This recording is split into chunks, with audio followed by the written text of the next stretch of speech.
सेवा भी करते हैं तो लक्ष्य है संसार।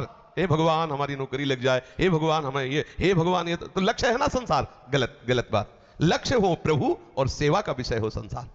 मन वचन कर्म से सबको सुख पहुंचाने की चाह और उसका फल मेरे स्वामी प्रसन्न हो।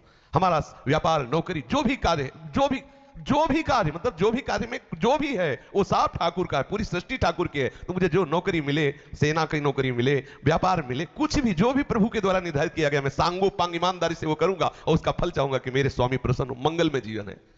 प्रभु के जो भरोसे है उसका जीवन दुख में नहीं हो सकता। पर होता क्या है, आज हम अगर प्रभु की भी सेवा करते हैं तो लक्ष्य हमारा संसार होता है। सुखमय जीवन व्यतीत करने के लिए सुख की आशा छोड़नी होती है।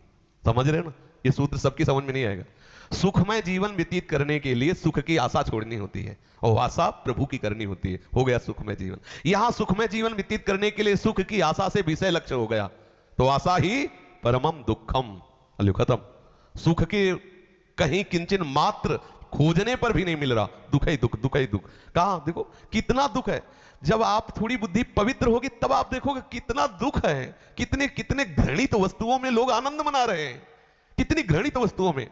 अब वो कहते हैं कि तुम क्या जानो, बंदर ने अदरक का स्वाद नहीं चखा।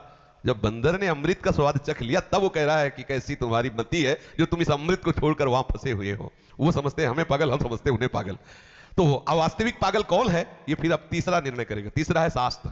शास्त्र जिसकी बुद्धि को प्रमाणित कर दे, जिस तत्व को प्रमाणित कर दे वही सत्य है। वो क्या हम सब झूठे हैं। तो ये शास्त्र भाई हम गलत हैं या सही, सिद्धांत ही तो बताएगा, कानून ही तो बताएगा। वहां सिद्धांत बताएगा कि तुम गलत हो कि सही। ऐसे ये शास्त्र जो है सिद्धांत है, कानून है। हम कहां लगे ये हमें देखना होगा। अगर बच्चा ये लक्ष्य रखोगे कि संसार का जीवन सुख में व्यतीत हो, सम्मान में व्यतीत हो, कभी नहीं हो सकता।